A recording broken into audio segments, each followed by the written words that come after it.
ये पूरा स्वाति मालीवाल जी वाला किस्सा एक षड्यंत्र है। ये बिल्कुल साफ है, ये भारतीय जनता पार्टी की साजिश है। ये साजिश है, ये इस बात से भी पता चलता है, पूरे देश ने देख लिया है कि किस तरह से उनके एफआईआर में जो लिखा हुआ है कि उनकी इतनी मार पिटाई हुई कि वो बैठ नहीं पा रही थी, वो चल नहीं पा रही थी, उनका सिर फट गया था, उनके कपड़े फट गए थे, वो दर्द से कराह रही थी। और हम क्या देखते हैं कि सीएम रेजिडेंस के अंदर ड्राइंग रूम में सोफे में ठाठ से बैठी हुई हैं, दर्द से नहीं करा रही हैं, सिक्योरिटी ऑफिसर्स को ललकार रही हैं, आराम से चल रही हैं, ना लंगड़ा रही हैं, ना कपड़े फटे हुए हैं, ना सिर पे चोट लगी हुई है। जबकि 4 दिन बाद ऐसे चल रही हैं कि जैसे इतनी मार पिटाई हुई है। तो ये कैसी चोटें हैं जिनका असर 4 दिन बाद आता है। ये पूरा स्वाति मालीवाल जी वाला किस्सा एक षड्यंत्र है जो भारतीय जनता पार्टी ने रचा है। स्वाति मालीवाल जी का जो एसीबी में केस चल रहा है, उसको इस्तेमाल करके स्वाति मालीवाल जी को इस पूरे षड्यंत्र का चेहरा बनाया गया होगा। उनका इलीगल रिक्रूटमेंट वाला केस, उसमें चार्जशीट भी हो गई है, अब वो कन्विक्शन के पास पहुंच रहा है। ये भारतीय जनता पार्टी का स्टैंडर्ड ऑपरेटिंग प्रोसीजर है कि वो अलग अलग पार्टी के नेताओं पर, विपक्ष की पार्टियों के नेताओं पर केस करते हैं और उन पर दबाव बनाते हैं। तो इसलिए ये बिल्कुल साफ है, ये भारतीय जनता पार्टी की साजिश है। ये साजिश है, ये इस बात से भी पता चलता है कि ये वही दिल्ली पुलिस है जिसने बृजभूषण शरण पर एफआईआर नहीं फाइल किया।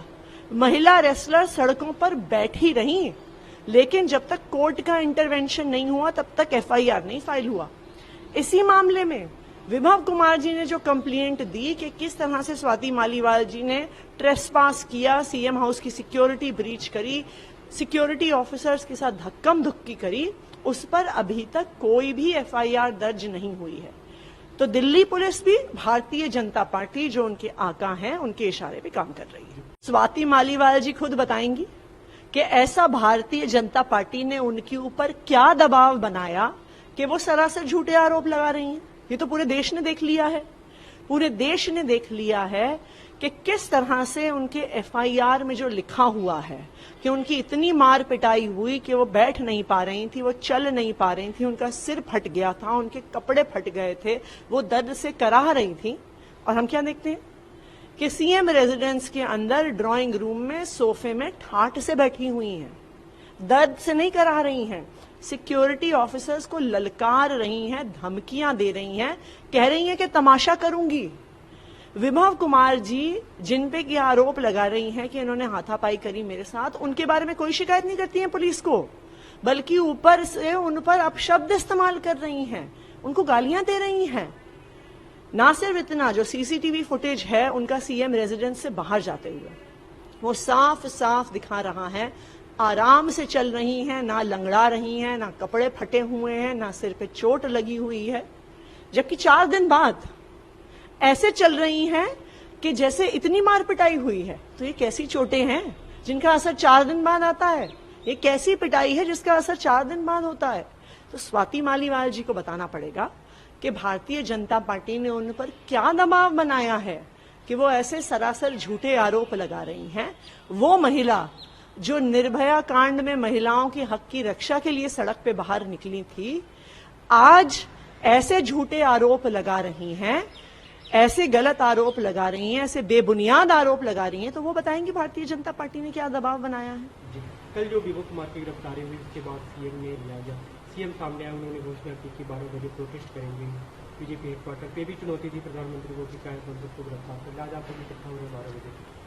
भारतीय जनता पार्टी एक एक करके आम आदमी पार्टी के सभी नेताओं को जेल में डाल रही है। अरविंद केजरीवाल जी को गिरफ्तार किया, मनीष सिसोदिया जी को गिरफ्तार किया, सत्येंद्र जैन जी अभी जेल में हैं, संजय सिंह जी को गिरफ्तार किया, अब तो सीएम साहब के पीएस को भी अरेस्ट करने पे आ गए हैं। तो अगर आपको एक एक करके झूठे केस करने ही हैं तो एक बारी में सबको गिरफ्तार कर लीजिए। ये रोज रोज के ड्रामे तो बंद करिए। पुलिस का ट्वीट है, थोड़ी देर पहले पुलिस की तरफ से जानकारी दी गई कि वहां पे अनुमति नहीं आप लोगों को मार्च करने की। नहीं, अनुमति तो सिर्फ भारतीय जनता पार्टी को मिलती है प्रोटेस्ट करने की, झूठे आरोप लगाने की, महिलाओं को परेशान करने की।